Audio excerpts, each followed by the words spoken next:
Amateurs react. Pros predict. Today, you'll learn 10 predictive moves that separate safe from lucky. No fluff, just the real-world techniques instructors use to build calm, decisive drivers who avoid the messes everyone else creates. We'll decode the sounds your car makes, the space you actually need, and the subtle checks that stop lane change traps before they start. If you've ever felt unsure at an intersection or on wet pavement, these are the missing pages they didn't give you. Number 1, the real following distance. You're at 35 miles per hour, holding 2 seconds. A delivery van dives in. Your space shrinks to 1. The SUV behind glues to your bumper. Safe or cued for a chain reaction? 2 seconds evaporates with a 1.0 to 1.5 second reaction, brake system lag, and any moisture. Pros run a sliding scale.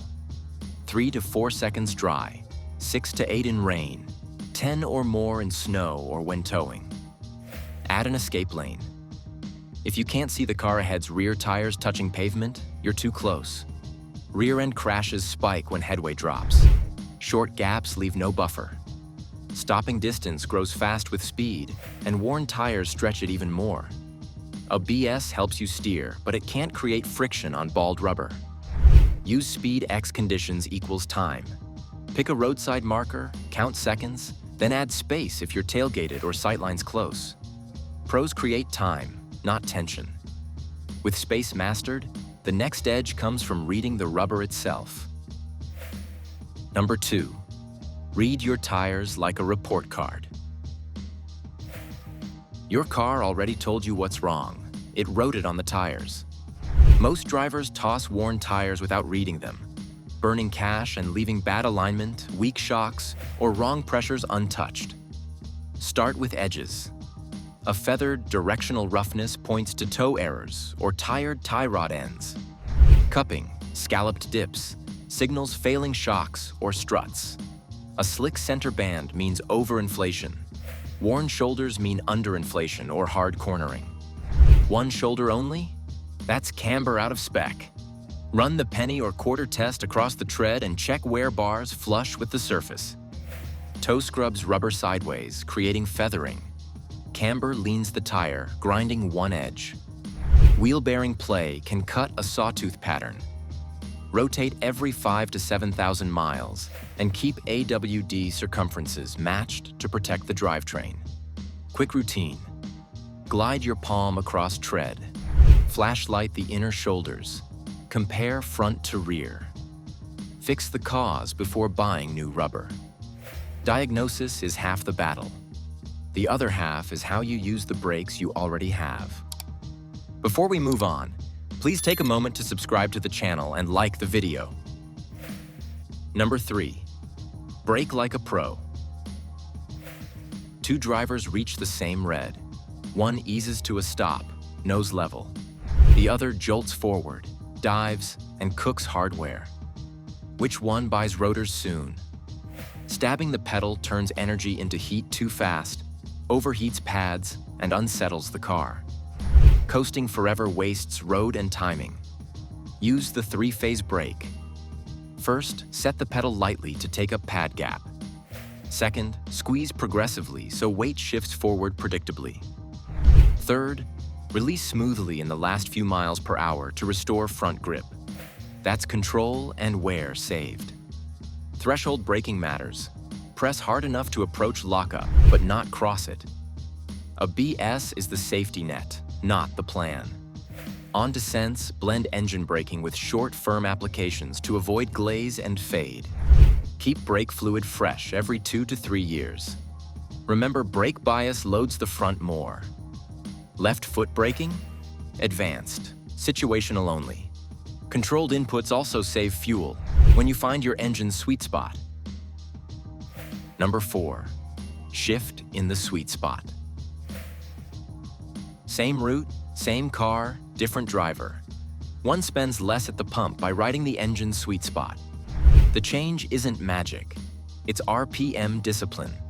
Lugging at low revs loads bearings and shakes the drivetrain. Spinning high pours fuel for little gain. Each engine has a fuel-saving window. Gas engines cruise best near 1,800 to 2,400 RPM. Small turbos like 2,000 to 2,800 to avoid deep boost. Diesels settle at 1,400 to 2,000. Automatics will upshift sooner with light, steady throttle. In a manual, short shift early without letting the engine struggle. Hybrids juggle it for you. Smooth inputs keep them in their efficient zone. BSFC maps back this up. Efficiency islands sit at moderate RPM and low to mid load. Short shifting helps in city traffic, but highway aero drag can erase RPM gains at high speeds. Use this rule: 30 to 40% throttle. Shift near torque peak minus 500. Cruise just below peak torque. Your ears can save you money next. Number 5. Hear the suspension before it fails. A faint clunk over a speed bump today becomes a lane departure tomorrow. That's your early warning. Suspension whispers before it shouts. Learn the accents. A single clunk right as you turn the wheel points to tired sway bar links or control arm bushings. A rhythmic thump that rises with speed often means a flat spot or a broken belt in a tire. Hollow rattles over chatter bumps suggest a loose heat shield or worn strut mounts. A low-speed groan during parking maneuvers hints at failing ball joints. Do a bounce test. One push, settle within a cycle. See oil film on a shock body? That damper's fading. Worn dampers lengthen stops by letting the tire skip, and bushing wear nudges alignment off, chewing inner shoulders. Run a parking lot route. Slow figure 8, walk a speed bump, light brake while turning. Log the corner. Fix cheap links before they cost tires and rotors. Number 6. Cold start routine that actually helps. Winter morning. Do you idle 10 minutes or drive off right away? Neither protects your engine. Cold starts need a short routine. Turn the key, let it run 15 to 30 seconds so oil pressure stabilizes, then roll out gently. Keep revs modest for the first 3 to 5 minutes. Use seat and wheel heaters instead of idling to warm yourself. Avoid heavy throttle or towing until temperatures come up. Coolant reaches normal sooner, but oil warms slower, so don't judge by the dash alone. Cold oil is thicker, so bearings see less flow at first, and most engine wear happens during startup. Modern fuel injection meters cold enrichment precisely, which means extended idling adds fuel to oil and wastes gas without real benefit. In sub-freezing weather, a block heater pre-warms coolant and reduces startup stress. Number 7. Wheel turn on slopes. Your parking brake fails on a hill.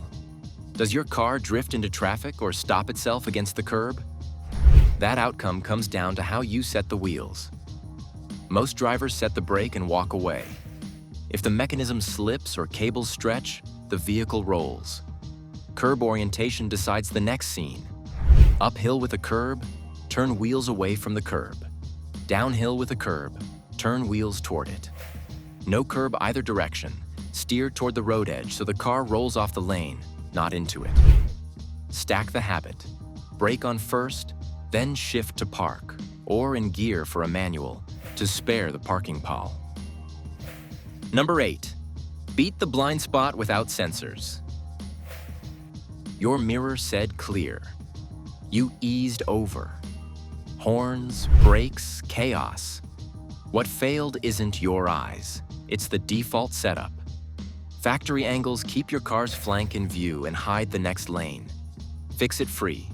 Sit normally and roll each side mirror out until your own car just disappears. Now what leaves the rear view enters the side mirror, then your peripheral. Add the 90-degree shoulder check, a fast head turn just before you commit. Do it twice, one pre-signal scan, then a final check as you drift. Routine. Signal, mirrors. First shoulder check, hold steady throttle. Last shoulder check, move.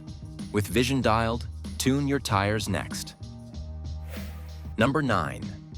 Tire pressure. Two numbers fight on your car. the door placard and the sidewall max. Which one rules for performance versus comfort? Underinflate and you cook sidewalls, waste fuel, and dull steering. Overinflate and the contact patch shrinks, grip falls, especially in rain, and the ride gets harsh. Pros run a window. Start with the placard cold. For highway trips or heavy loads, add 2 to 4 psi for stability and heat control. For comfort and wet grip, stay near baseline. Sidewall max isn't a target. Check pressures in the morning and adjust with seasons. Number 10. Skid recovery. The rear steps out on a wet on-ramp. You have 1 second to act like a pro. Instinct says slam the brakes and freeze. That loads the front, lightens the rear, and widens the slide. Advanced drivers go calm. Oversteer first. Eyes lock on the exit. Steer into the skid to align the tires with the car's path, then unwind as grip returns. Blend in throttle to settle weight. Understeer next. The wheel feels light and the car pushes wide. Ease off the throttle. Reduce a touch of steering angle. Let weight transfer forward to load the front tires. Don't stab the brakes. With ABS, brake in a straight line if you must, and keep steering where you want to go. Pick one habit to master this week. Headway you can count. A mirror set that actually shows the next lane. A cold start routine that saves wear. Feel the difference in one commute, then add the next, and compound the gains. If this shifted how you think about driving, tell us which habit you'll own first, and what secret you want next.